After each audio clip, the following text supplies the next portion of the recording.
नमस्कार बंधुगण। आजिर कहानी को स्वागत। बंधुगण, मु एक गरीब परिवार झील थी। मोर जन्मर किछि दिन पर मो माँकर देहांत होईगला। किछि दिन पर मो बापा मध्य चलीगले, जी मो पाई घर काम करी पेट पोषुथिले, जहा सहित बंचिबा पाई संघर्ष करुथिले। जेतेबेले मते 8 वर्ष होइथिला, माउसी मते एक सरकारी विद्यालय रे पढ़िबाकू पठाइले। मु सेठारे पढ़िबाकू आदौ राजी हेइ नथिली। मु स्कूल रु पळाई घर को आसुथिली। माउसी मते पाठ पढ़िबाकू बहुत चेष्टा करुथिले, किंतु मते बुझी पारिले नाही। धीरे धीरे जेतेबेले मु 18 वर्षर झियो होईगली, माउसी रातिरे सोई पारे नाही। टंका केउंठू आनिबो, केमिति विवाह कराइबो, एही चिंता सदाबेले माउसी मुंडरे। आमर एक छोटिया जमीरे गोटिए कुटीर निर्माण करा जायथिला। विवाह पूर्वरु किछि रूपा अलंकार मुद्रा सेठारे रखिथिले। माउसीଙ୍କ जीवनर संचय दिन राति एही चिंतारे सीमित। माउसी निजे किणाकिणी आरंभ करथिले। गाँर किछि लोक माउसीଙ୍କୁ दया करी मते पड़ोसी गाँर दिनेश नामक गोटिए पुओ सहित विवाह कराइदेले, जी शांत स्वभावर परिश्रमी थिले। तांको माँ सहित गाँरे रहुथिले। माँ एवं पुओଙ୍କ घरे मिसी रहुथिले। सेमाने सेमानଙ୍କର क्षीर विक्रय करी किछि टंका रोजगार करुथिले। ता व्यतीत फसल रोपण अमल समय माँ पुओ अन्य क्षेत्र काम करुथिले। विवाह परे परिवार को खाइबा को देबा कष्टकर होई पड़ुथिला। तेणु दिनेश विदेश को जाइथिले। प्रतिदिन टंका रोजगार करने दिनेश क्रमागत भाव में काम करुथिले, जोंथिपाई से प्रतिदिन भल रोजगार करने आरंभ करथिले, जोंथिपाई तांको मालिक बहुत खुशी थिले। दिनेश लगातार 2 वर्ष काम कले। एही 2 वर्ष रे बहुत टंका संग्रह कले। 2 वर्ष पर गाँ को फेरी आसिले। गाँ को आसिबा पूर्वरु दिनेश मो पाई एवं मो माँ को पाई बहुत जिनिस आनिथिले। से निज पाई गोटे आईफोन मध्य किणी आनिथिले। एही आईफोन रे कोन कोन हुए से मते कहिले। एही आईफोन को कहा जाए यह देखिबा को छोट, तार भितरे तार गुड़िक संस्थापित होइछि, जहा द्वारा आपण 1000 माइल दूर रे थिबा बेले एक बटन दबाई पारिबे, जहा द्वारा ताहा चाहिबो ताहा कथाई पारिबो। एहा सुनी मो आखि टेरा होइगला। मु फोन नेबा पई मु तांको हाथ को हाथ बढ़ेइली। मु किछि समय फोन को चाहि रहिली। तापरे मु दिनेश को कहली, सुण, मते कौनसी अलंकार लोड़ा नाही। तुमे जीवा पूर्वरु मते ही फोन दे जाओ। बाहर को गले निज पई आउ गोटे फोन किनि दबो। आमे दिन राति फोन रे कथा हबा। जहाको से हसी कहिथिले, पागल भली कथबार्ता करूछु, मागणा नुहे, एही मोबाइल पैसा खर्च करबा को पड़िबो। स्वामी स्त्री खुशी रे बहुत दिन कटाउथुलु। एही परी अन्य को मास बीती गला। दिनेश तापरे घर को फेरी गले। एथर मु आदौ दुखित नुहे। तुमे चली जीवा परे मु संपूर्ण एकुटिया हो जाए। मते मध्य मो सासु गाली गुलज करबा हेतु मु ठीक से खियापिया करू नथिली, कारण मु माँ हेबा को जाउछि। दिनेश को एही खबर जणाइबा को व्यग्र थिली। मु मो स्मार्टफोन रे दिनेश को फोन को जेते थर फोन करिछि, फोन लागे नहीं।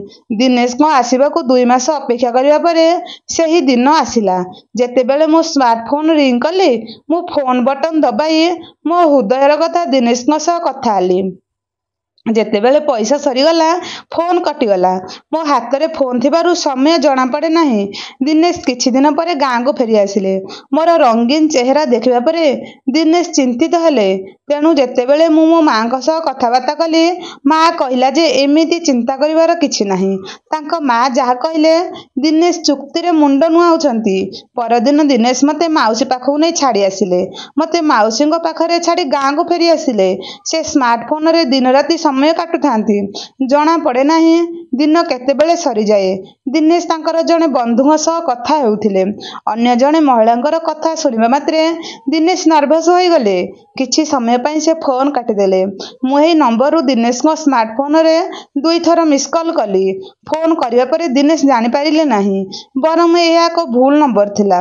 फोन उठाइथिबा महिला आम गाँ रु आसी शहर रे रहुथिले। तांको स्वामी जीविका पोषिबा पई बाहर रही काम करुथिले। कथाबार्ता करिवार उपायटी अत्यंत कौतूहलपूर्ण थिला। दिने गोटे महिला तांको भेटिबा पई दिनेश को डाकिले। दिनेश तांको घरे पहुंचबा परे से सुगंधी को देखिले। ଦିନେଶ କହିଲେ, ବହୁତ ଭଲ ହେଲା ତମେ ଆସିଗଲ। ମୁଁ ବହୁତ ସୁନ୍ଦର ଦେଖାଯାଉଛି ନା? ଆମେ ଦୁହେଁ କଥାବାର୍ତ୍ତା ବେଳେ ପରସ୍ପର ନିକଟକୁ ଆସିଥିଲୁ। ତାପରେ ଦୁହେଁ ଦୁହିଁଙ୍କୁ ଜାଣିନାହାନ୍ତି କ'ଣ ସେମାନଙ୍କ ମନକୁ ଆସିଲା। ଦୁହେଁ ସେଠାରେ ପରସ୍ପର ସହିତ ହସିବା, ଥଟ୍ଟା କରିବା, ବହୁତ ମଜା କରୁଛନ୍ତି। ସେମାନେ ଦୁହେଁ ଗୋଟିଏ ରାତିରେ ଏକାଠି ରହିଗଲେ। ତାପରେ ଦିନେଶ ଘରକୁ ଫେରିଗଲେ। କିଛି ଦିନ ପରେ ଗୋଟିଏ ସପ୍ତାହ, କିଛି ସପ୍ତାହରେ ଗୋଟିଏ ମାସ ହୋଇଗଲା। ଏମିତି ବହୁଦିନ ଯାଇ ସେହି ମହିଳା ପଛରେ ପଡ଼ିଥାନ୍ତି। ମୁଁ ସେହି ସମୟରେ ଗୋଟିଏ ଝିଅର ମା ହୋଇଗଲି। ଯେତେବେଳେ ଦିନେଶ ଚମ୍ପା ନିକଟ ଏକ ସହରକୁ କାମ କରିବାକୁ ଚାଲିଗଲେ।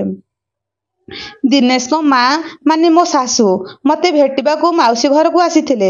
ସେ ମୋତେ ଦେଖା କରିବାକୁ ଆସିଥିଲେ, କିନ୍ତୁ ତାଙ୍କ ପୂର୍ବ ଅପେକ୍ଷା ସମାନ ସ୍ନେହ ନଥିଲା।